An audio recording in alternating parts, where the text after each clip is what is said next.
Selon l'Observatoire national de la délinquance, plus de la moitié des injures sexistes se déroulent dans l'espace public, 8% dans les transports en commun, 86% du temps proférés par des hommes, 94% en face à face.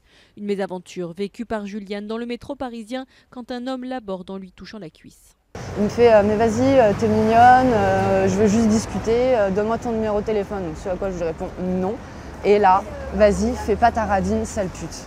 Des situations de plus en plus fréquentes. 1 400 000 personnes visées par des injures sexistes en 2016, soit une augmentation de 40% en 6 ans. Des insultes auxquelles les femmes sont 10 fois plus exposées que les hommes. Pour la première fois, on arrive à caractériser le type des victimes, on arrive à caractériser également le type d'injures sexistes, on arrive même à faire des catégories de personnes. Donc ça peut permettre à un moment donné de mettre en place des politiques publiques adaptées justement à ce type d'infraction. Objectif également, pousser les victimes à porter plainte car seulement 3% d'entre elles le font. On devrait, dès qu'on se fait traiter de salope, aller porter plainte, au moins une main courante. Mais c'est juste que ça arrive tellement tous les jours, c'est pas là le problème, c'est l'éducation à la base.